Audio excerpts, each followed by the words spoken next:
지난주 오전에는 이사야 63장, 64장의 말씀을 통해서 승리한 전사의 붉은 옷이라는 제목으로 하나님 말씀을 선포했었습니다. 한 주간 타인의 선혈이 아닌 자신의 선혈로 홍포를 입은 예수 그리스도를 따라 사랑의 붉은 옷을 입으려고 노력하셨는지요? 오늘은 이민 갑시다 라는 제목으로 이사야 65장, 66장 말씀을 전하면서 이사야서 하나님 계시의 말씀을 마무리 지으면서 선포하고자 합니다. 우리 다 같이 한번 따라해 보시죠. 이민 갑시다. 네, 이민 갑시다. 여러분은 이민 가고 싶은 나라가 있으신가요? 지금 다 이민 갑시다 했잖아. 이민 가야겠네. 이민 가고 싶은 나라. 대체로 우리 청년들이 유럽 쪽으로 여행을 갔다 오면, 스위스나 스웨덴 쪽 갔다 오면 한국 갈 맛이 안 난다 그럽니다. 그림으로만 봐도, 사진으로만 봐도 진짜 그림 같아요. 뒤에는 만년설로 덮인 하얀 돌산이 있음에 도 아래는 푸른 초장이 있고, 그림 같은 집이 다닥다닥 붙어 있는 게 아니라 여유 있게 집이 떨어져 있습니다. 그래서 스웨덴 쪽으로, 스위스 쪽으로, 덴마크나 뉴질랜드 그쪽으로 갔다 오면은 그냥 다 이민 가고 싶대요. 캐나다, 그 랜스케인이 장난이 아니죠. 사진을 찍으려면 캐나다에 가야 돼. 캐나다에 가면 탐내지 말라 그러는 그 계명을 지킬 수 없대요. 그 정도로 탐나는 자연 광경을 가지고 있다. 뉴질랜드, 여러분 잘 아시다시피 판타지 영화를 찍으려면 뉴질랜드 필드를 가서 카메라를 돌려야 세트가 나오는 거예요. 미국, 역시 그 땅도 보통 땅은 아니죠. 뭐 인디안들이 원래 주민이었는데 지금 아리안 이 인간들이 가서 약탈을 하고 침략해서 자리 잡았는데 그 자리가 얼마나 좋은 땅이면 영국에서 건너갔겠어요. 그 먼 바다를. 인디안들의 양식이었던 물소떼들을 연간 350만 마리를 때려잡으면서 백인들이 먹고 살았죠. 그런 여러 땅들을 우리가 바라볼 때 우리도 이 팍팍한 서울에서, 수도권 경기에서, 한국에서 나가고 싶다. 호주, 뭐 최근 뉴질랜드 쪽도 뭐 지진 나고 그래서 그 크라이스트 처치 그쪽에 이제 이민자가 줄었다 뭐 이런 이야기가 나오는데, 그래도 땅이 넓고 하니까요 가고 싶은 거예요, 사람들이. 호주의 인구수는 2,500만이 안 돼요. 우리의 절반 정도? 근데 그 중에 또 절반이 다 이민자야. 근데 우리는 지금 5천만이 내려가는데 이 땅덩이가 500km밖에 안 되거든요. 지금 직경이 가로 대각선으로 해도 이렇게 좁은 땅에서 우리가 살고 있어요. 500km도 안 될 거예요. 저 38선에서 제주도까지 하면 모를까. 제주도도 봐요. 이번에 눈 오니까 제주도야 이게. 완전히 포로 수용소가 돼가지고 8만 명이 묶여가지고 말이죠. 비행기를 타는 순간 그 사람이 뭐라 그러냐. 아유 이제 속 시원합니다. 관광 와가지고 그냥 속이 답답했던 거죠. 그래서 우리가 이민 가고 싶은 나라 생각하면 참 여러 나라가 생각이 나죠. 그래서 이민 통계가 이제 있는데 어디로 제일 많이 갔을까요? 단연 미국이죠. 우리나라가 미국으로 이민 가기 시작한 건 1960년대부터 이제 시작이 되었고, 2011년 5년 전 통계가 14,004명이 정식 법적 절차를 밟아서 미국으로 이민을 갔습니다. 14,000명. 그러고 나서 지금 5년이 지났죠. 또 현재는 그럼 얼마나 갔을까요? 작년에 우리나라 뉴스가 참 재밌어. 한국 이민자가 미국으로 간 사람이 400명밖에 안 된대. 여러분 그걸 믿어요? 그러니까 이 정도 수준이에요. 우리나라가 통계청이나 외교부가 400명 갔대. 400명. 야, 그건 시골 촌놈이 생각해도 안 믿겠다. 미국에선 작년 미국 영주권과 시민권 딴 사람이 한국 사람이 2만 명이에요. 근데 우리나라는 400명 갔다고 그러고 있어. 통계가 뻔히 나오는데 그런 말을 해서 되겠습니까? 그래서 우리나라 좋은 나라 됐대 이제. 장난을 그런 식으로 치면 안 되죠. 2011년도에 14,000명 갔다고. 근데 어떻게 작년에 400명 갔다고 그런 말을 해요. 하기야 뉴스를 안 보니까 그런 말 해도 뭐 그래서 지금 2016년 이제 한 달이 지나가는데 총 집계를 내면 2011년까지가 14만 명이었으니까 작년 2015년 것까지 하면 못해도 14만 명이 아니라 맞아요. 14만 명이 이제 나갔으니까 20만 명은 좋게 이민을 나갔다. 우린 그렇게 볼 수가 있어요. 그 다음이 이제 캐나다로 많이 갔죠. 캐나다 쪽으로 2011년까지 3만 8천 명이 갔어요. 호주는 15,000명, 뉴질랜드 10,000명, 라틴 아메리카 쪽으로 4,000명 정도가 갔고 기타 국가로 한 3,197명 정도 나갔고요. 그래서 총 24만 1,247명, 지금 한 30만 이상 나갔겠죠. 아까도 말씀드렸지만 호주는 인구가 2,393만 2,593명인데 거의 한 2,400만인데 그중에 절반이 이민자로 구성이 돼 있다. 한국에 들어와 있는 이민자는 반대로 없나? 우리는 막 나가고 싶어서 막 뛰쳐나가는데 오히려 이 또 한국이 좋다고 들어오는 사람들이 있죠. 그중에 이제 외국인 중에서는 중국계 사람들이 86만 명, 또 한국계 중국 동포가 조선족 같은데 가 대부분 90% 57만 명. 미국인이 또 있어요. 잠깐 놀러 왔는가 진짜 체류하는가 모르겠는데 13만 명 정도 있고 베트남 사람이 12만 명이 한국에 지금 있습니다. 태국인이 한 7만 명, 필리핀 사람이 5만 명, 우즈베키스탄 사람들이 한 5만 명, 일본 사람도 한 5만 명 들어와 있고 인도네시아 사람도 한 5만 명 정도 들어와 있어서 한국에 거주하고 있는 합법적 체류자는 171만입니다. 지금 불법 체류자가 18만 있고 이게 통계니까 이거에 저는 한 더블 된다고 봐요. 그죠? 미국으로 이민 간 사람이 한국 사람이 한 200만 된다고 우리는 보고 있지만 미국에 간 건 한국 사람뿐만이 아니겠죠? 미국의 전체 인구의 13.3%가 이민자로 구성이 되어 있다.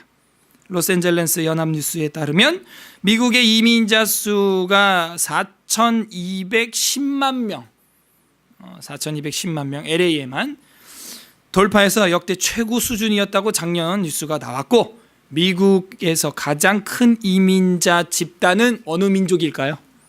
중국인 것 같죠? 아니에요. 게르만, 독일계입니다. 독일계 사람들이 가장 많고 그 다음에 영국 경제 주간지 이코노미스트가 보도한 바에 따르면은 미국 인구 조사 결과 미국인이 3억 명인데 3억 명 중에서 독일계가 4,600만 명, 우리 한국 인구 정도 되는 거예요. 아일랜드 사람이 3,300만 명, 영국계 사람이 2,500만 명 정도로 우리나라는 축도 못 껴요, 사실은. 네. 그렇게 해서 미국이라는 나라가 결성되어 있다 하는 것입니다. 그래서 단도직입적으로 얘기하면 다들 미국 가고 싶은 거죠. 여러분은 이민 가고 싶은 나라가 있으십니까? 오늘 성경 본문에서는 우리가 정말 갈 만한 이민 국가를 소개해 주고 있어요. 그곳은 새 하늘과 새 땅과 새 바다와 새 공기와 새 정치가 있는 곳입니다. 새 예루살렘이죠. 부디 오늘 말씀을 통해서 새 하늘과 새 땅으로 이민 가는 방법을 깨닫고 하늘의 시민권을 받으시기를 바랍니다. 시민권이에요? 영주권 아니? 시민권과 영주권의 차이가 뭐예요? 영주권은요, 자기 본 국적을 포기하지 않고 그 나라에 자유롭게 살아가는 것이죠, 평생. 근데 시민권은 자기 국적을 포기하고 완전히 그 나라 국민이 되는 거예요. 그래서 우리가 사모해야 될 것은 시민권입니다. 바로 새하늘과 새 땅의 시민권. 여기에 국적이 있는 게 아니에요. 사도 바울도 빌립보서 3장에서 분명히 이야기하고 있죠. 너희의 시민권은 하늘에 있다. 저 천국에 있다. 그러니까 너희는 하늘에 소망을 둬라. 우리 하나님 말씀을 살펴보기 이 시작점에서 한번 살펴보겠습니다. 빌립보서 신약성경 한번 펼쳐보시죠.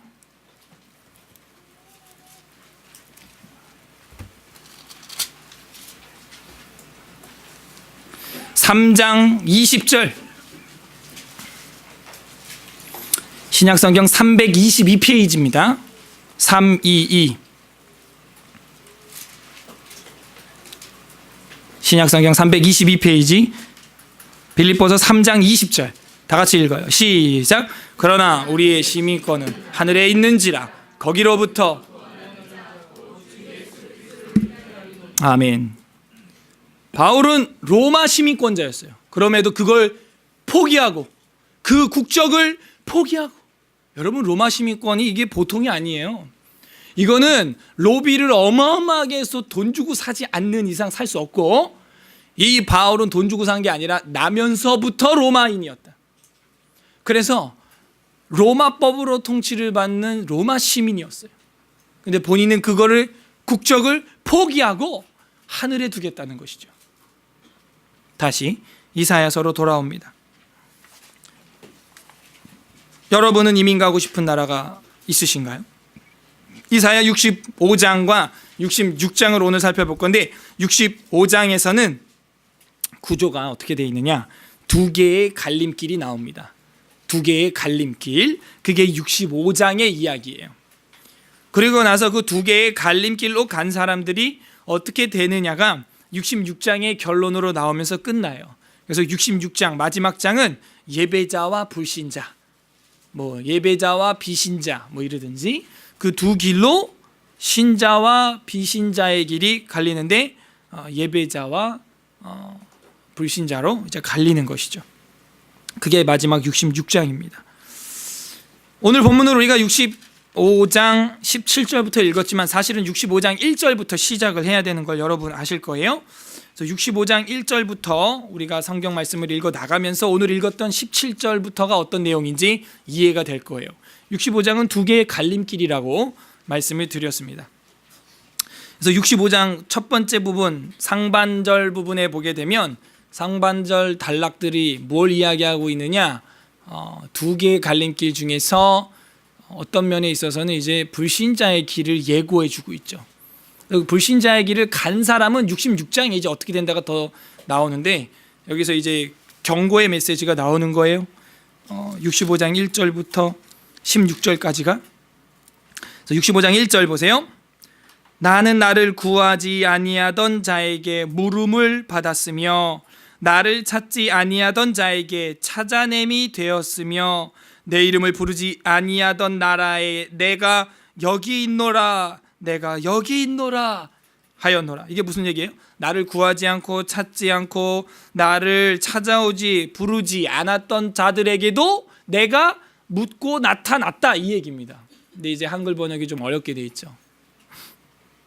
그래서 나를 구하지 않고 찾지 않고 부르지 않는 자에게 내가 오히려 다가가서 물었고 내가 찾아주었고 내가 여기 있노라, 내가 여기 있노라 하면서 나왔다는 거예요.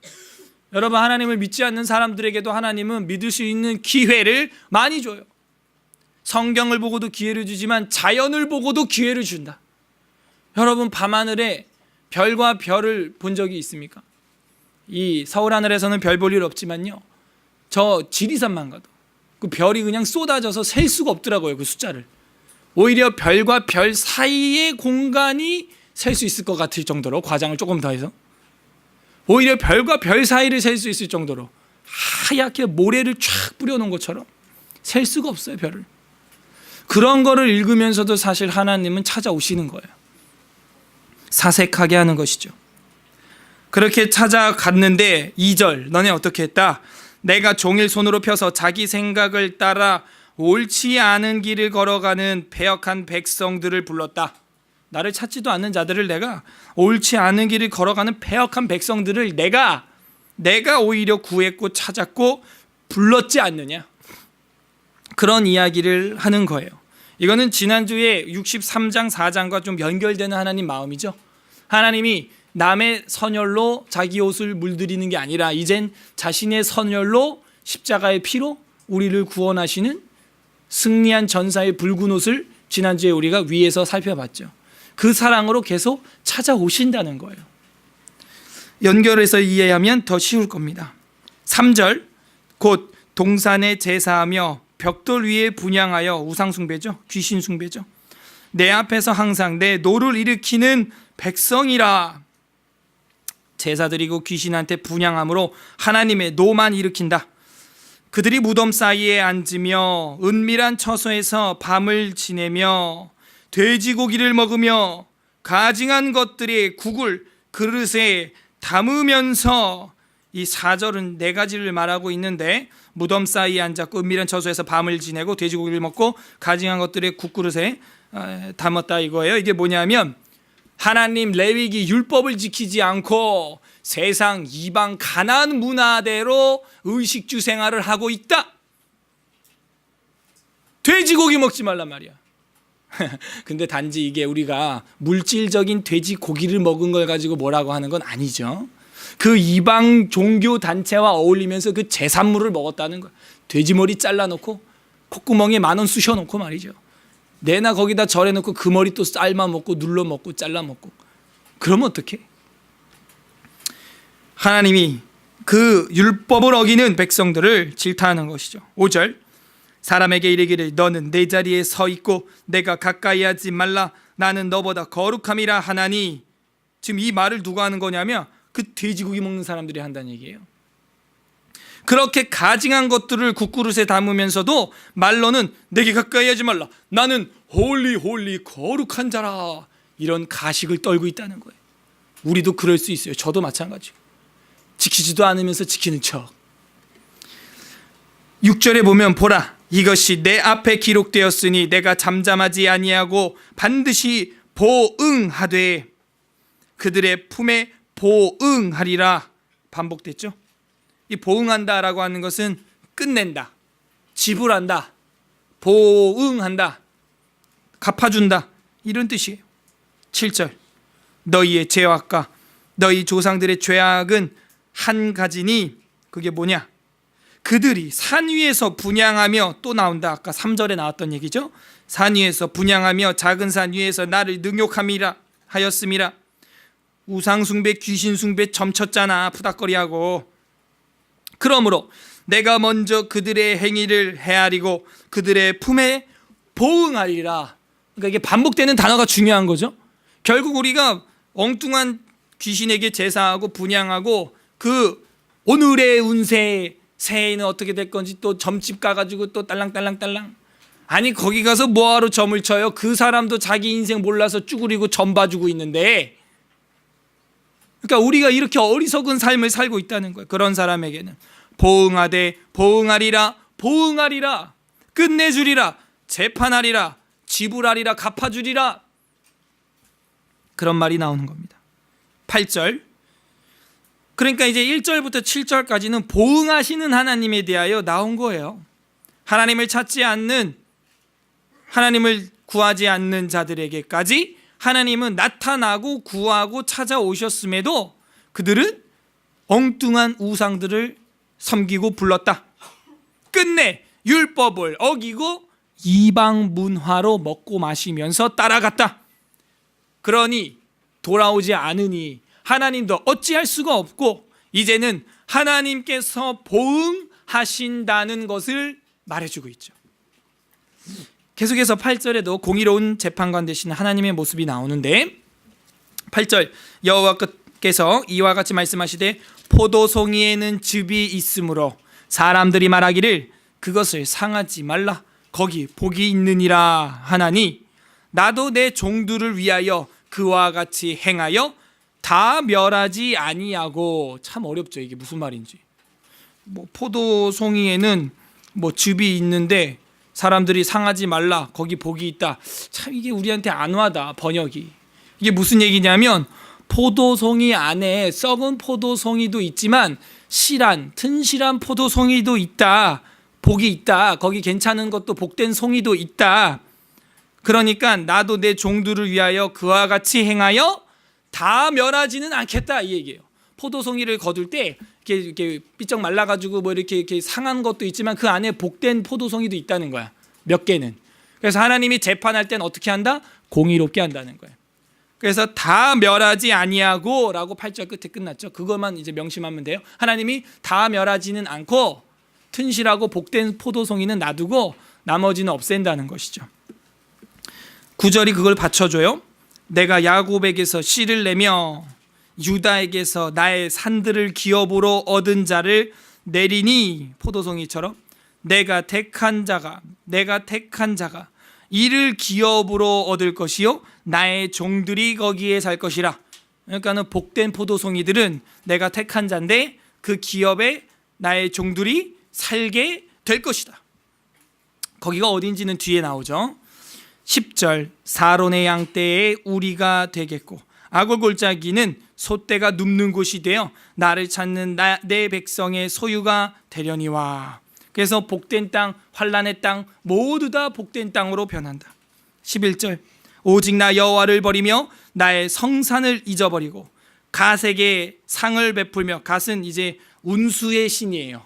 운수의 신, 행운의 신, 뭐 그런 거. 갓에게 상을 베풀며 문희에게 썩을 술을 가득히 붓는. 문희라는 것은요 운명의 신, 숙명의 신, 인생의 목적도 없고 방향도 없는 그런 숙명론, 운명론, 팔자소간, 태길, 궁합, 이런 거. 그래서 그런 갓, 문희, 운수의 신, 운명의 신, 거기에 섞은 술을 가득히 붓는 너희여, 내가 너희를 칼에 붙일 것인즉 다 굽으리고 죽임을 당하리니 이는 내가 불러도 너희가 대답하지 아니하며 내가 말하여도 듣지 아니하고 나의 눈에 악을 행하였으며 내가 즐겨하지 아니하는 일을 택하였음이라. 여러분 절대 귀신 우상 숭배하면 안 돼요. 그래서 하나님이 제일 싫어하는 거예요. 그게 바로 이사야 65장 지금 8절에서 12절 공의로운 재판의 이야기가 흘러가고 있는 것입니다. 실한 포도는 상하지 않게끔 보응을 하신다는 거예요. 보응을 하시되 실한 포도는, 복된 포도는 상하지 아니하게 공의롭게 보응하신다는 것이죠. 13절 이제 생명 되시는 그 하나님에 대하여 나오는데 역시 계속해서 두 개의 갈림길이 교차적으로 나오고 있죠. 13절 보면 이러므로 주 여호와께서 이같이 말씀하시니 보라 나의 종들은 먹을 것이로되 너희는 줄일 것이니라. 딱 두 갈래로 갈리죠. 나의 종들은 마실 것이로되 너희는 갈할 것이라. 보라 나의 종들은 기뻐할 것이로되 너희는 수치를 당할 것이니라. 보라 나의 종들은 마음이 즐거움으로 노래할 것이로되 너희는 마음이 슬프며 울며 심령이 상함으로 통곡할 것이며 또 너희가 남겨놓은 이름은 내가 택한 자의 저주거리가 될 것이니라. 주 여호와 내가 너를 죽이고 내 종들은 다른 이름으로 부르리라 하면서 두 개의 갈림길이 계속 나오고 있죠. 16절 별표 만개, 16절 굉장히 중요합니다. 이게 이제 하나님의 마음이 여기 나오는 거예요. 너희가 어떻게 하길 바란다. I wish 이렇게 하면 너희가 그 두 개의 갈림길에서 복된 포도로 갈 수 있는 길 내가 알려줄게. 나 그런 거 안 알려주고 때리고 그런 신 아니야. 알려줄게. 뭐냐? 16절 다 같이 읽어보겠습니다. 시작. 이러므로 땅에서 자기를 위하여 복을 구하는 자는 진리의 하나님을 향하여 복을 구할 것이요 땅에서 맹세하는 자는 진리의 하나님으로 맹세하리니 이는 이전 환난이 잊어졌고 내 눈 앞에 숨겨졌음이라. 아멘. 이제는 산에 있는 나무나 돌이나 돼지머리 앞에 하는 게 아니고 누구에게 향하여 복을 구하라? 거기 밑줄 쳐요. 두 번 반복됐잖아. 진리의 하나님, 진리의 하나님, 베 엘로헤 아멘. 그게 하나님 이름의 또 다른 면이에요. 따라해봐요. 베 엘로헤 아멘. 엘로힘 아멘에 이제 그 문법에 의해서 어미 변화가 있어서 베 엘로헤 아멘. 우리 아멘 이런 말 하죠. 진실, 진리로 그렇게 되길 바랍니다. 그래서 벨로의 아멘 하면 진리의 하나님 그분에게 와라. 그러면 복이 있다. 여기 복을 구할 것이요 그랬고 아까 8절에 그 포도는 복이 있느니라 그랬잖아. 정확히 연결이 되잖아요. 이런데 우리가 이 통전적인 안목을 가져야 돼. 그 복된 포도송이는 누구를 찾는 자? 벨로에. 아멘. 진리의 하나님. 진리의 하나님. 그 하나님을 찾는 자. 튼실하고 신실한 포도송이가 되고, 하나님이 마지막 날 주 오셔서 세상을 심판해도 나의 영혼은 늘 평안해. 내 영혼 평안해가 되는 거예요. 심판 날이 오히려 평안한 날이 되는 거예요. 추수의 날이죠. 그 다음 17절부터가 아까 여러분이 다 같이 일어나서 읽었던 본문입니다. 두 개의 갈림길 중 그 진리의 하나님께 복구한 사람들이 가는 나라, 그게 17절부터 25절까지 아까 읽은 거예요, 여러분이. 자, 17절부터 다시 제가 읽습니다. 보라, 내가 새 하늘과 새 땅을 창조하리니. 만들리니가 메이크가 아니에요. 크리에이션이에요. 크리에이트. 만들리니가 아니라 창조. 없는데 눈에 안 보이지 지금. 내가 완전 만들어버리는 게 아니라 창조를 해버릴 거야. 있는 거 가지고 조립해서 만드는 게 아니죠. 그러니까 무에서 유를 완전히 만들어내는 거죠. 이게 전능하신 하나님이, 진리의 하나님, 말씀으로 세상을 만드신 분. 새 하늘과 새 땅을 창조하나니. 여기도 이제 별표가 10,000개짜리입니다. 이게 17절이. 따라하세요. 새 하늘과 새 땅을 창조하리니. 네, 창조하리니, 창조하나니. 이전 것은 기억되거나 마음에 생각나지 아니할 것이라. 그래서 이전에 슬펐던 거, 안타까운 거, 애통하던 거, 지금 이 땅에서 우리가 고통받고 있는 이 아담의 후손으로서 그 죄로 말미암은 이 고장난 세상에 살면서 여러분 많이 힘드시죠? 힘들어. 복된 일을 하고도 힘든 거예요. 저도 2박 3일 캠프 하고도 지금 뭐 다리가 아파, 서 있기가 힘들 정도야. 무릎이 아파서. 그러니까 힘든 세상, 질병이 있고 고되고 빚이 있고 나를 미워하는 자가 있고 우리를 죽이려고 하는 자가 있고 시기하고 질투하는 자가 있는 이 세상이 이제 잊혀진다는 거예요. 거기는 그런 스트레스 없는 곳이라는 거예요. 그래서 그 새하늘과 새 땅, 그 나라는 어떤 나라예요? 쓰라린 과거가 제거된 곳이라는 거예요. 그것이 새하늘과 새 땅의 첫 번째 특징입니다. 기억되거나 마음에 생각나지 아니할 것이라. 아멘, 아멘. 벨로에 아멘. 18절. 너희는 내가 창조하는 것으로 말미암아 영원히 기뻐하며 즐거워할지어다. 영원히 기뻐하며 즐거워할지어다. 보라, 내가 예루살렘을 즐거운 성으로 창조하며 그 백성을 기쁨으로 삼고. 그 새하늘과 새 땅은 어떤 곳이에요? 두 번째, 영원한 기쁨과 즐거움이 있는 곳. 날마다 즐거웠으면 좋겠죠. 이 땅엔 영원한 즐거움은 없어요. 잠시 잠깐 우리가 천국의 기쁨도 맛만 볼 뿐이죠. 그 다음 19절. 내가 예루살렘을 즐거워하며 나의 백성을 기뻐하리니 우는 소리와 부르짖는 소리가 그 가운데에서 다시는 들리지 아니할 것이며. 저도 교통사고 나고 얼마나 부르짖었나 몰라. 아버지 하나님, 주님 하면서 막 이제 그런 곡하는 소리가, 부르짖는 소리는 없고 기뻐하는 소리만 있다는 거예요. 그러면서 20절 꿈 같은 이야기가 나오죠. 거기는 날수가 많지 못하여 죽는 어린이와 수완이 차지 못한 노인이 다시는 없을 것이라. 곧 100세의 죽은 자를 젊은이라 하겠고 100세가 못 되어서 죽은 자는 저주받은 자이리라. 한마디로 죽음이 없다는 얘기예요. 영원한 나라란 얘기죠. 그래서 이거 천국을 이야기하는 것입니다. 20절이 어떤 나라예요? 무병의 나라, 병이 없는 나라, 고통이 애곡이 없는 나라, 아픔이 없는 나라. 여러분, 그 나라가 없다면 이 땅에 있는 핸디캡을 가진, 장애를 가진 사람들은 무슨 재미로 소망으로 살아? 다 자살해버리지 그냥. 그 나라에 소망이 있기 때문에 여기서 살고 있는 거예요.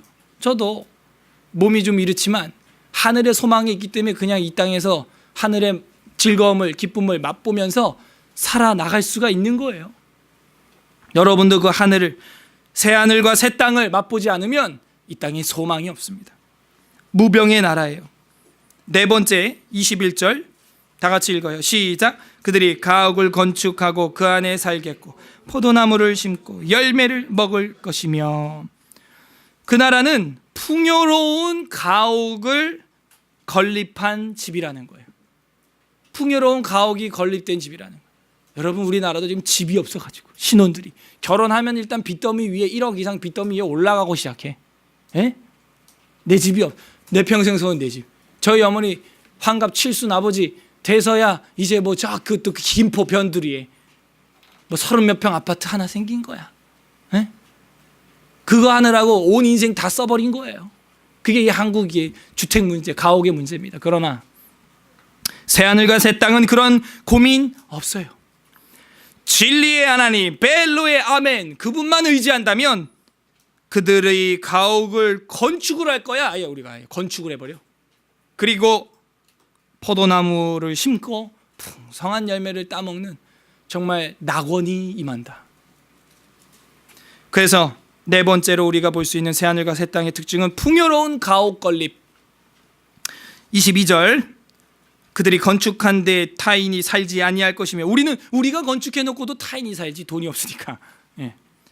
타인이 살지 아니할 것이며 그들이 심은 것을 타인이 먹지 아니하리니 이는 내 백성의 수완이 무엇과 같겠고? 나무의 수완과 같겠고. 거기 밑줄 쳐봐요. 나무의 수완. 저는 이 표현이 굉장히 좀 독특하다 이런 생각이 들어요. 나무의 수완이라. 우리는요 가까이 있는 진리를 찾지 못해. 동물들은 뭐 개는 뭐 20년이면 죽고 그러니까 슬프고 그러는데 나무는 몇 년 살까 뭐 이런 고민 잘 안 하는 거예요. 그죠? 왜? 늘 있거든. 나무는. 그게 나무의 수완입니다.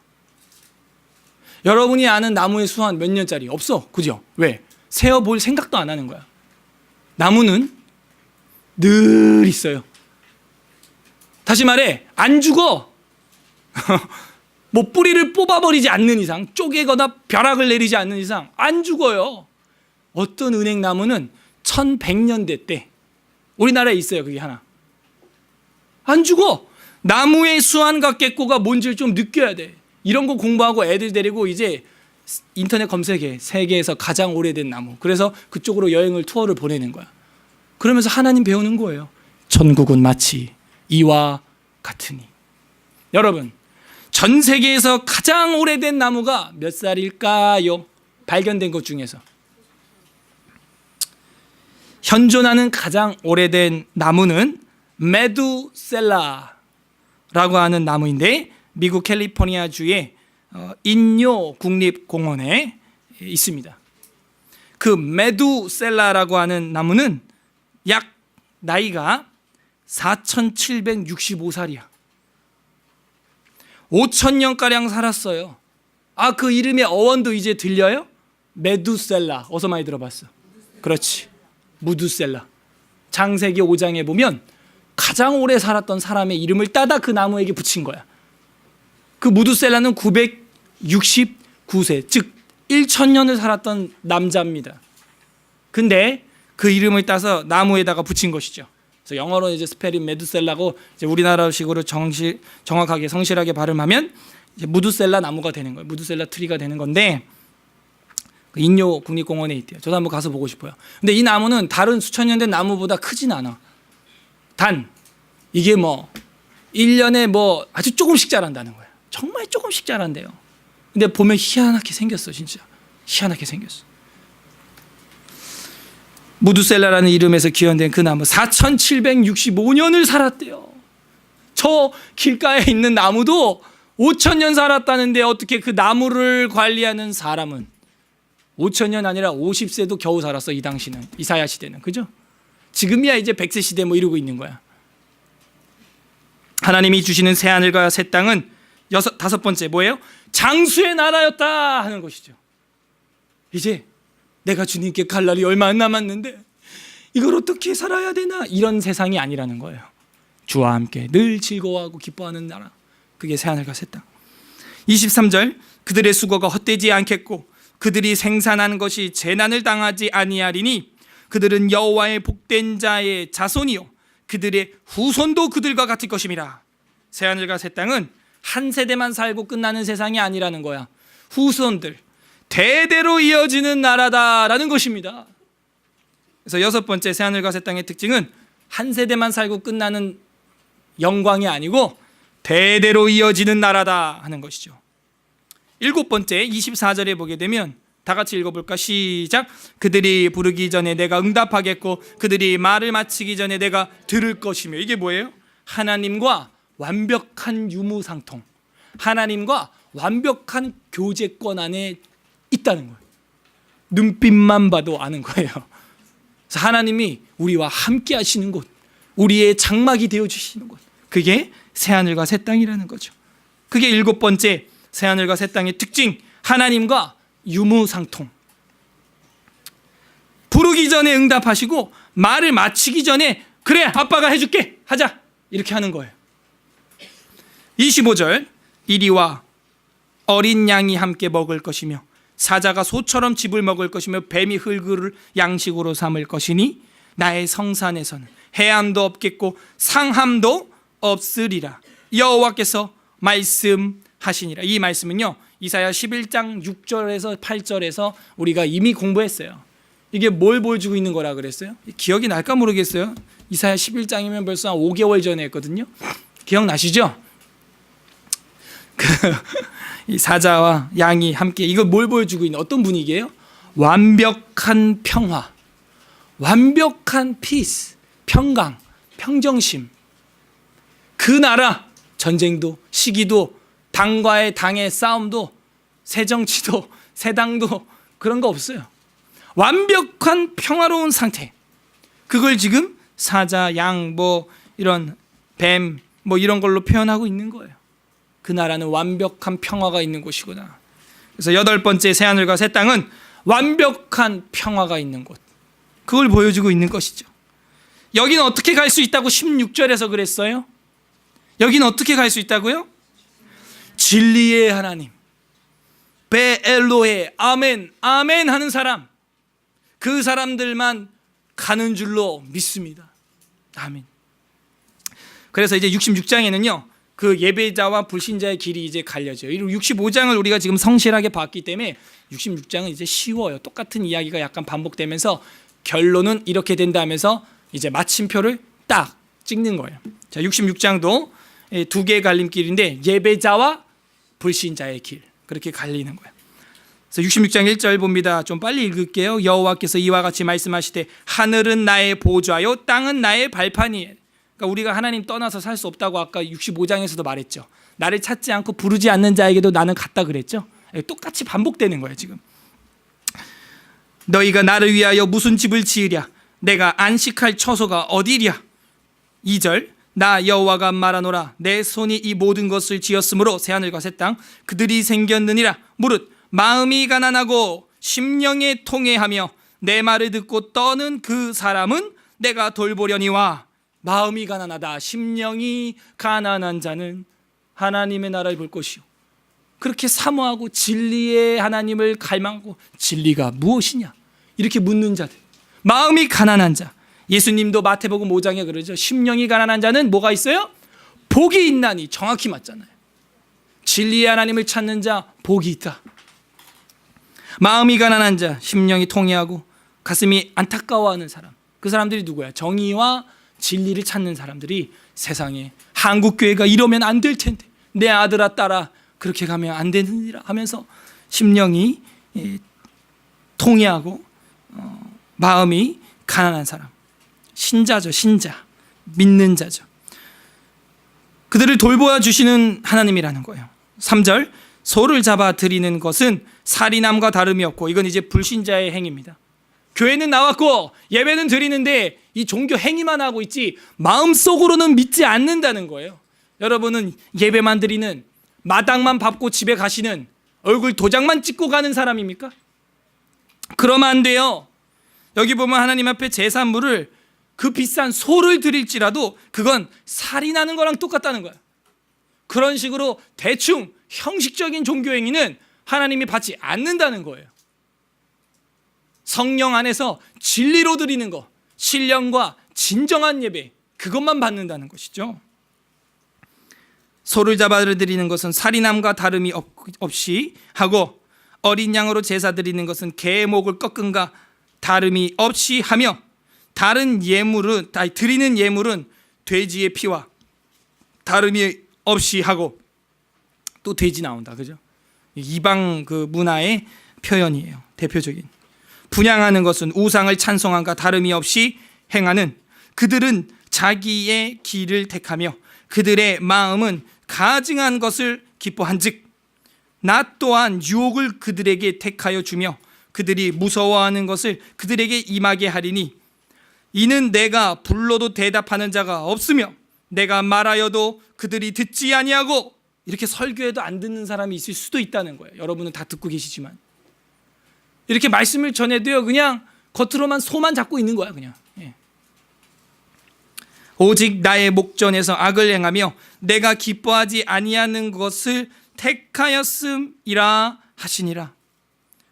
그래서 하나님은요 이렇게 두 가지 길로 나뉜다는, 마음이 가난한 자는 내가 돌보려니와 형식적인 종교행위만 하는 사람은 내가 택하지 않겠다는 것이죠.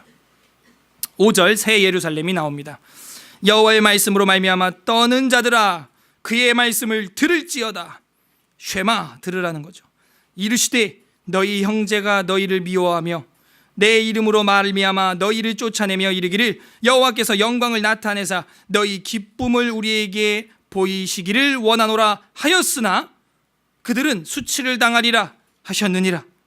그러니까 여호와의 말씀으로 말미암아 떠는 자들에게는 수치를 당한다. 6절 떠는 소리가 성읍에서부터 들려오며 목소리가 성전으로부터 들리리니 이는 여호와께서 그 원수에게 뭘 해요? 보응하시는 목소리로다. 똑같죠. 65장 초반부랑 지금 똑같은 그 평행 분문으로 나가고 있어요. 7절 시온은 진통을 하기 전에 해산하며 고통을 당하기 전에 남아를 낳았나니 이게 뭘 보여주고 있냐면 고통 없이 애를 낳을 수 있는 복을 받았다는 거예요. 시온은, 예루살렘은. 그건 새 예루살렘, 새 하늘과 새 땅이죠. 지금은 우리가 애 낳으려면 죽다 살아나요 거의. 그죠? 근데 그 땅엔 그런 게 없다는 것이죠. 그래서 8절 이러한 일을 들은 자가 누구이며 이러한 일을 본 자가 누구이냐? 나라가 어찌 하루에 생기겠으며 민족이 어찌 한순간에 태어나겠느냐? 그러나 시온은 진통하는 즉시 그 아들을 순산하였도다. 그래서 새 예루살렘, 새 하늘과 새 땅의 백성들은 그렇게 하나님이 만드신다는 거예요. 순식간에 창조한다는 거죠. 우리가 거기로 이제 가는 거죠. 순식간에 진통이나 산통도 없이 바로 이민돼 가지고 싹 오는 거예요. 9절 여호와께서 이르시되 내가 아이를 갖도록 하였은즉 해산하게 하지 아니하겠느냐? 네 하나님이 이르시되 나는 해산하게 하는 이인즉 어찌 태를 닫겠느냐 하시니라. 계속해서 그 이야기예요. 출산에 대한 이야기인데 이게 출산을 단지 이야기하는 게 아니고 하나님의 이 새 예루살렘의 그 백성들이 어떻게 형성되냐를 말해주고 있는 거예요. 예루살렘을 사랑하는 자들이여 다 그 성읍과 함께 기뻐하라. 다 그 성읍과 함께 즐거워하라. 똑같이 반복되죠. 아까 65장도 새하늘과 새 땅은 어때요? 즐거움과 기쁨이 영원한 곳이라 그랬죠. 그 성읍을 위하여 슬퍼하는 자들이여 다 그 성의 기쁨으로 말미암아 그 성과 함께 기뻐하라. 신앙생활은 기쁘게 즐겁게 하는 거예요. 사실 너희가 젖을 빠는 것 같이 그 위로하는 품에서 만족하겠고, 하나님의 위로의 품이죠. 젖을 넉넉히 빠는 그 어린아이 같이 그 영광의 풍성함으로 말미암아 즐거워하리라. 아기는 다른 거 다 필요 없어. 부모로부터, 엄마로부터 영양분만 공급받으면 행복한 거예요. 12절 여호와께서 이와 같이 말씀하시되 보라 내가 그에게 평강을 강같이 그에게 뭇 나라의 영광을 넘치는 시내같이 주리니. 평강의 나라라 그랬죠. 완벽한 평화가 있는 곳이라 그랬죠. 너희가 그 성읍의 젖을 빨 것이며 너희가 옆에 안기며 그 무릎에서 놀 것이라. 물론 그 당시 이제 예루살렘 유대인들이 그 예루살렘이 그렇게 한번 회복이 되죠. 근데 그거는 지협적 성취고 궁극적 성취는 이제 새하늘과 새 땅, 백세에도 죽지 않는 그 천국이 임할 때 우리에게 궁극적으로 완벽히 임하는 것입니다. 13절 다 같이 읽겠습니다. 시작. 어머니가 자식을 위로함 같이 내가 너희를 위로할 것인지 너희가 예루살렘에서 위로를 받으리니. 아멘. 이게요, 이제는 관계가 회복됐다는 거예요. 옛날에는 막 회초리 맞고 막 험악하게 진짜 살았는데 이제는 아유 아들아 딸아 이렇게 안아주신다는 거예요. 옛날에는요, 이사야 1장, 지금 66장 마지막 장이죠. 제일 첫 번째 장이었던 1장에는 뭐라 그러는 줄 알아요? 1장 21절에 너희 창녀 같다는 거예요. 이런 말을 했어요. 예루살렘을 보고 창녀 같다 그랬단 말이에요. 근데 이제는 아이의 젖을 먹이는 그 엄마 같은, 또 그 엄마의 젖을 먹는 아이 같은 건전한 현숙한 엄마의 모습으로 나오고 있어요. 예루살렘이. 창녀로 묘사됐던 시온은 모든 사람의 이상형 같은 여인으로 자식을 키우는 어머니의 모습으로 거듭 태어나는 거예요. 이게 하나님의 능력이에요. 이런 인클루지오 수미상관법을 우리가 봐야 돼요. 1장에선 창녀로 일컬어졌던 예루살렘, 온몸을 맞아서 머리부터 발끝까지 상한 곳밖에 없는 그 성이 이제는 하나님 앞에서 현숙한 여인으로 한 아이를 키우는 엄마로 변한 거예요. 14절 너희가 이를 보고 마음이 기뻐서 너희 뼈가 연한 풀의 무성함 같으리라. 튼튼해진다는 얘기죠. 여호와의 손은 그의 종들에게 나타나겠고 그의 진노는 그의 원수에게 더하리라. 봐라, 여호와의 불에 둘러싸여서 이제 다른 길에 빠진 사람이죠. 두 개의 길 중에서 불에 둘러싸여서 강림하시리니 그의 수레들은 회오리 바람 같으리로다. 그가 혁혁한 위세와 노여움으로 나타나시며 맹렬한 화염으로 책망하실 것이라. 여호와께서 불과 칼로 모든 혈육에게 심판을 베푸신즉 여호와께 죽임당하는 자가 많으리니. 무슨 이야기예요? 천국으로 가는 사람은 몇 명 안 된다는 거야. 새하늘과 새 땅에 이민권 신청하는 사람 별로 없고 이 땅에 목매고 치열하게 사는 사람만 많이 있다는 것이죠. 죽을 사람이 많다는 거예요. 17절 스스로 거룩하게 구별하여 몸을 스스로 정결하게 하고 동산에 들어가서 그 가운데 있는 자를 따라 돼지고기와 가증한 물건과 쥐를 먹는 자가 다 함께 망하리라. 이렇게 돼. 하나님의 계명을 등하시 여기고 가볍게 여기고 고의적으로 지속적으로 반복적으로 탐욕적으로 행하는 자, 이방인과 같은 자는 망한다는 거예요. 무서운 이야기입니다. 이게 여호와의 말씀이니라. 내가 그들의 행위와 사상을 아노라. 겉모양만 종교인이잖아. 때가 이르면 뭇 나라와 언어가 다른 민족들을 모으리니 그들이 와서 나의 영광을 볼 것이며. 오히려 이방인들이 구원받는다, 그 이야기예요. 여기 보면 나라와 언어와 민족 이렇게 되는 게 신약에 많이 나오죠. 그래서 이 언어도 이제 헬라어로 보면 글로사스세 뭐 이렇게 돼요. 글로사이스 이렇게 돼 있어요. 그래서 언어, 말, 우리의 말하는 거예요. 실제 말입니다. 19절 내가 그들 가운데서 징조를 세워서 그들 가운데에서도 도피한 자를 여러 나라 곧 다시스와 뿔과 활을 당기는 룻과 리디아 나라를 말하죠. 및 두발과 야완과 또 나의 명성을, 그 터키 지역을 말하죠.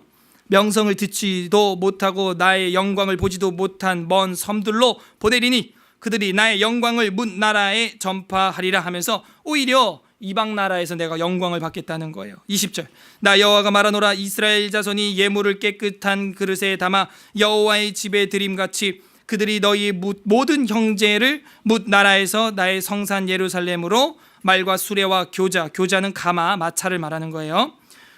교자와 노새와 낙타에 태워다가 여호와께 예물로 드릴 것이요. 그래서 하나님을 섬기는 자는 이렇게 또 돌아오게 된다는 것이죠. 나는 그 가운데서 택하여 제사장과 뭘 삼아요? 레위인을 삼으리라. 여호와의 말이니라. 이거 혁명적인 이야기예요. 유대인도 아닌데 하나님이 레위인, 제사장, 레위라는 뜻이 뭐예요? 야곱의 아들이죠. 셋째 아들 레위, 레비티커스. 레위 뜻이 뭐예요? 연합하다. 하나님과 이제 합쳐지는 사람, 그 사람을 이방 나라 중에서 선택을 하겠다는 거예요. 지금 우리도 그런 레위인, 하나님과 연합된 사람이 되기를 간절히 바랍니다. 22절에 보면 이제 또 나온다. 다 같이 읽어봐요. 22절 이제 결론이에요. 시작. 내가 지을 새하늘과 새 땅이 내 앞에 항상 있는 것 같이 너희 자손과 또 65장의 반복이죠. 새 하늘과 새 땅이 내 앞에 항상 있는 것 같이 너희 자손과 너희 이름이 항상 있으리라 여호와의 말이니라. 이제 결론을 향해 왔어요. 정신 바짝 차려봐요. 이제 새 하늘과 새 땅이 항상 있다는 거예요. 그 새 하늘과 새 땅의 8가지 특징은 아까 65장에서 자세하게 살펴봤고요. 23절 여호와가 말하노라 매월 초하루 매 안식일에 모든 혈육이 내 앞에 나와 예배하리라. 거기 밑줄 치세요. 예배.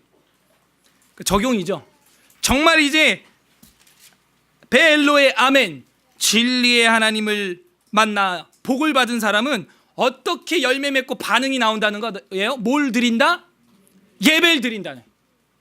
예배를 드린다는. 오늘 이 추운 날에도 또 여러분이 나온 이유가 바로 그거예요. 뭐에 이끌려온 것이냐? 하나님의 복에 이끌려온 거예요. 진리의 하나님의 복에 이끌려서 올 수밖에 없는 거예요. 그래서 새하늘과 새 땅에 이민자가 되려고 시민권, 영주권을 신청하려고 온 줄로 저는 믿습니다. 여러분들이 그런 예배자로 오늘 모인 거예요. 이것도요 이사야 1장이랑 정확히 수미상관법이에요. 뭐냐? 이사야 1장 3절에 보게 되면 이런 말이 나왔어요. 너는 소나 나기만도 못하다. 소도 주인하고 나기도 구유를 아는데 너희는 사람이 되어서 돌아올 줄을 모르는구나 그랬는데 1장이 아니라 이제 마지막 66장에는 뭐예요? 돌아왔구나. 예배하러 왔구나. 소가 아니었어. 나기가 아니었어. 근데 그런 사람은 많지는 않다는 거예요. 소나 나기만도 못했던 인간들이 예배자가 됐다는 거예요. 진리의 하나님 때문에. 그 진리로 다시 태어난 것이죠. Born again, reborn. 다시 태어난 거예요. 거듭난 거예요. 예배자로. 따라하세요. 예배자로. 거듭나자. 사람이 할 수 있는 가장 위대한 행위는 예배. 이런 건 적어요. 이런 남궁자문 이런 데만 나오지 그 성경에 안 나옵니다. 사람이 할 수 있는 가장 아름다운 노래는 찬송. 사람이 할 수 있는 가장 아름다운 고백은 기도. 사람이 할 수 있는 가장 아름다운 행위는 예배. 그걸 잊지 마세요. 인간이 되어서 가장 아름다운 행위의 극치는 바로 이 예배에서 나타나는 겁니다. 새하늘과 새 땅에 시민권을 신청하는 순간인 거예요. 마지막 24절 두 번째 갈림길에 빠진 사람들이 나와요. 안타까운 이야기인데 다 같이 읽겠습니다. 24절 시작. 그들이 나아가서 내게 패역한 자들의 시체들을 볼 것이라. 그 벌레가 죽지 아니하며 그 불이 꺼지지 아니하여 모든 혈육에게 가증함이 되리라. 지옥을 묘사하는 듯해요. 벌레가 죽지 않을 정도로 시체가 득실득실, 벌레가 드글드글, 꿈틀꿈틀, 불이 꺼지지 않고 환란이고 늘 뜨거운 곳, 혈육에게 가증함이 되는 곳, 끝내 듣지 않고 거역하는 사람들이 있다는 거예요. 그 사람들이 누구냐? 이사야 1장 2절에 나오는 말을 거역하는 사람인데, 이사야 1장 2절에 이사야는 이렇게 시작했었죠. 아주 강력하게 하늘이여 들으라, 땅이여 귀를 기울이라. 여호와께서 말씀하시기를 내가 자식을 양육하였거늘 그들이 나를 거역하였도다. 어찌하려고 그러냐 이 아들아, 어찌하려고 그래 내 딸아. 새하늘과 새 땅에 가자는데 왜 그러고 있는 거야? 끝내 안 듣는 거야? 끝내 안 가겠다는 거야? 끝내 듣지 않고 거역하겠다는 거야? 안 돼. 안 돼. 빨리 우리 이민 가자. 여기가 우리 국적 아니야. 우리도 갈 거야. 그 얘기를 하고 있는 거예요. 지금 이게 가야지. 그게 새하늘과 새 땅인 것입니다. 정리하겠습니다. 우리의 시민권은 이 땅 한국에 있지 않습니다. 우리의 시민권은 새하늘과 새 땅에 있습니다. 우리가 새하늘과 새 땅에 가려면 진리의 하나님을 통해서, 그 관문을 통해야만 복을 받아 그 땅에 입국할 수가 있어요. 그 땅은 쓰라린 과거가 없는 곳입니다. 그 땅은 영원한 기쁨과 즐거움만 있는 곳이고 병이 없는 무병의 나라요, 풍요로운 가옥이 건설된 나라입니다. 장수하는 나라며 대대로 이어지는 나라예요. 하나님과 유무상통할 수 있는 나라고, 완벽한 평화의 상태, 완벽한 평정심이 있는 그 나라가 새하늘과 새 땅이고, 우리의 수명은 나무의 수완과 같을 것이고, 영원토록 하나님과 함께 할 수 있는 나라, 그 천국이 우리에게 기다리고 있는 이민 대상이 되는 나라라는 거예요. 그것이 지금 이사야 결론이에요. 느낌이 어때요? 엄청나게 장엄한 거예요. 이 장엄한 피날레, 어마어마한 마지막 엔딩, 마지막 장면, 이게 지금 이사야의 마지막 선포예요. 여기 같이 가자, 이 나라로 가자 하는 거예요. 관련 구절 우리 신약성경 두 군데를 이제 보겠습니다. 베드로후서 3장 12절 펼쳐보세요. 베드로후서 3장 12절. 신약성경 베드로후서 3장 12절, 신약성경 387페이지, 베드로후서 3장 12절 13절, 우리 다 같이 한 목소리로 읽겠습니다. 베드로후서 3장 12, 13절, 12절 시작. 하나님의 날이 임하기를 바라보고 간절히 사모하라. 그 날에 하늘에 불이 타서 물질이 뜨거워 불에 녹아지려니와 우리는 의가 있는 곳인 새하늘과 새 땅을 바라보는도다. 아멘. 이 땅은 다 없어지고 밑에 있는 마그마가 다 뒤집어 엎어버릴 거라는 거야. 마지막은 이젠 물이 아니라 불로 심판해. 우리는 그러나 약속대로, 구약 신약대로 새하늘과 새 땅을 바라보는도다. 이게 이사야가 말한 새하늘과 새 땅이랑 단어가 정확히 똑같아요. 그 히브리어를 헬라어로 번역한 70인경을 제가 어제 봤는데 똑같아. 새하늘과 새 땅이라는 거예요. 그곳이 있기 때문에 우리에게는 걱정 없어 라고 수석 사도인 베드로 사도가 이야기를 하는 겁니다. 마지막 요한계시록 21장 4절. 요한계시록 21장, 신약성경 마지막 책 거의 마지막 장, 21장 1에서 4절, 21장 1에서 4절, 421페이지입니다. 우리 4절인데요. 조금 기는 것 같아도 마음에 우리가 새기고 시민권 따기 위해 정신 바짝 차려서 우리가 그 시험 보고 면접 보고 통과하려는 긴장하는 마음으로 한번 읽어보겠습니다. 21장 1에서 4절 시작. 또 내가 새 하늘과 새 땅을 보니 처음 하늘과 처음 땅이 없어졌고 바다도 다시 있지 않더라. 또 내가 보매 거룩한 성 새 예루살렘이 하나님께로부터 하늘에서 내려오니 그 준비한 것이 신부가 남편을 위하여 단장한 것 같더라. 내가 들으니 보좌에서 큰 음성이 나서 이르되 보라, 하나님의 장막이 사람들과 함께 있음에 하나님이 그들과 함께 계시리니 그들이 하나님의 백성이 되고 하나님은 친히 그들과 함께 계셔서 모든 눈물을 그 눈에서 닦아주시니 다시는 사망이 없고 애통하는 것이나 곡하는 것이나 아픈 것이 다시 있지 아니하리니 처음 것들이 다 지나갔음이러라. 아멘. 다시는 사망이나 애통하는 거나 곡하는 것이나, 아이고 여보 먼저 가면 어떡해, 아이고 아들아 딸아 이게 무슨 일이냐, 아이고 아파라 아픈 것이 없고, 오늘 또 이제 신방 가야 돼. 우리 신영순 자매 또 아파. 돌아가면서 이제 로테이션이야. 마침내 제가 눕는 꼴을 봐야겠죠. 아니에요. 피차 서로 이럴 때 무난하라고 우리가 존재하는 것입니다. 그런데 새하늘과 새 땅은 그런 게 없다는 거예요. 아파 보신 분 아시잖아. 정말 나만 아픈 것 같아. 그게 없고 산다고 해봐. 그거 하나만 해도 내 전 재산을 다 바치겠어. 진짜 너 한평생 사는데 병 없으면 없을 수 있다. 어떻게 하면 네 전 재산 다 바치면 한 번 다 바치고 그렇게 살기 시작하겠어. 뼈 빠지게 돈 벌면 되니까.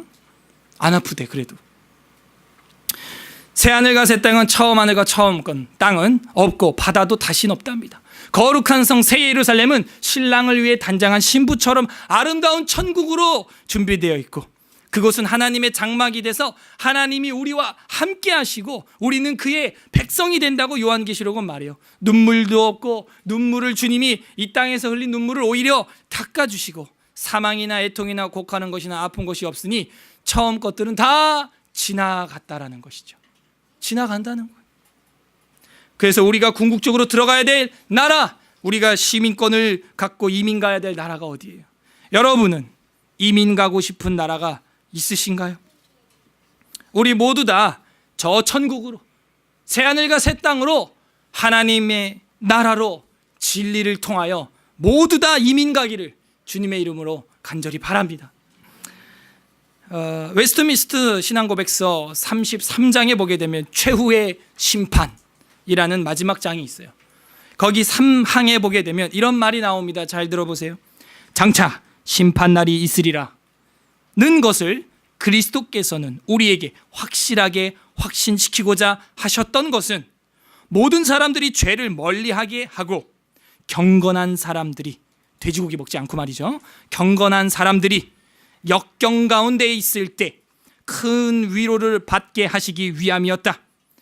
마찬가지로 그는 그 날을 사람들에게 감추어 두어서, 그날은 이제 그 입국하는 날이야. 우리 이제 입국하는 날 우리 모르죠. 예, 하긴 합니다. 근데 몰라. 그게 언제 떨어질지는 그쪽 나라에서 떨어뜨리는 거지, 우리가 뭐 이렇게 하는 거 아니잖아, 승인을. 주께서 감추어 두어서 사람들이 유욕적인 안전감을 떨쳐버리고, 무슨 얘기냐면 입국 날짜가 만약에 10년 뒤로 잡혀있다. 그럼 우리가 어떻게 살겠어? 9년을 대충 사는 거야, 막 개판으로. 그리고 이제 들어가기 전에 막 차리고, 이런 유욕적인 그 또 짱구가 돌아간다는 거야. 꾀가 이게. 그런 걸 못하게 하려고 아예 그 승인은 저쪽 나라에서 한다. 유욕적인 안정감을 떨쳐버리고 주께서 언제 오실지 그 시간을 알지 못함으로 항상 깨어있도록 하셨고, 오시옵소서 주 예수님, 속히 오시옵소서 아멘 하고 말할 수 있도록 항상 준비케 하셨다. 와, 얼마나 하나님이 지혜로우신지. 우리가 아주 꾀가 많으니까 아예 그런 거 못하도록 늘 깨어서 거룩하게 아멘 주 예수님 어서 오시옵소서, 이런 자세로 유지시키려고 아무도 모르겠다는 거예요, 그 입국 날짜를. 여기 어떤 하나님의 마음이 보입니까? 모든 아픔과 슬픔과 가난과 불안과 걱정이 없는, 영원히 하나님과 함께 할 수 있는 곳, 영원한 가옥이 있는 곳, 그런 맨션이 있는 곳으로 인도하고 싶은 하나님 아버지, 그것을 위해 우리 죄를 처단하게 하기 위하여 그 모든 입국 절차를 준비하시는 하나님 아버지, 그것이 하나님 아버지의 마음인 거예요. 적용합시다. 두 가지. 우리가 끊어버려야 할 이방 규례, 초혼과 점치는 것과 어두운 무덤에 앉아있는 것과 은밀한 처소에 쭈그리고 앉아있는 것과 돼지 머리 앞에 앉아있는 것, 돼지고기를 먹는 것, 끊어버려야 할 이방 규례가 뭔지 소그룹 모임 시간에 나눠보세요. 두 번째, 예배의 자리를 지키기 위하여, 내가 예배자로 인간으로서 할 수 있는 최고의 행위를 하기 위하여 살아가고 싶은데 이걸 방해하는 것이 무엇인지, 예배자의 자리를 지키기 위해 내가 어떻게 해야 할 것인지 소그룹 모임 시간 나눠보세요. 이 두 가지예요. 끊어야 할 이방 규례와 예배의 자리 지키기. 끝맺습니다. 이 땅은 영원한 곳이 아닙니다. 그러므로 우리가 정말 간절히 가고 싶은 곳도 사실은 이 땅의 관광지나 이민국가가 아니라 새하늘과 새 땅이 우리가 가고 싶은 영원한 안식의 땅입니다. 우리 모두 그 신천, 신지, 신해 천국으로 이민 가기를 간절히 사모하시고 고대하시기를 바랍니다. 그래서 우리가 하나님 앞에 설 때 장엄한 인생의 피날레를 맞는 모든 서울 에스라교회 성도님들이 되시기를 주님의 이름으로 간절히 바랍니다. 여러분은 이민 가고 싶은 나라가 있으신가요? 다 같이 기도하겠습니다. 이 시간 말씀을 생각하면서 기도할 때, 하나님 아버지, 우리 삶 가운데서 끊어버려야 할 이방 규례들이 있습니다. 새해가 벌써 시작한 지 한 달이 지나가는데 또 작년에 짓던 죄들을 의식주, 직장, 학업, 가정 가운데서 짓고 있네요. 또 하고 있네요. 다시 조율하고 싶습니다. 다시 교정하고 싶습니다. 새 하늘과 새 땅의 음성에 조정되게 하여 주시옵소서. 우리를 고쳐 주시옵소서. 살려 주시옵소서. 이제는 저 새 하늘과 새 땅, 아픔도 애통도 곡하는 곳도 사망도 없는 그곳에 우리 온 가족들, 내 사랑하는 딸, 내 사랑하는 아들, 사랑하는 아내, 남편, 엄마, 아버지, 장인, 장모, 모든 친족들 다 그 나라로 시민권 나오게 해주시고 다 입국하게 하여 주시옵소서. 그리하여 매주 함께 인간이 할 수 있는 최고의 행위인 예배자로 살게 하여 주시옵소서. 회개하는 기도와 간구하는 기도, 우리 같이 기도하도록 하겠습니다. 기도합니다. 하나님 아버지 감사드립니다. 저희들로 하여금 새 하늘과 새 땅에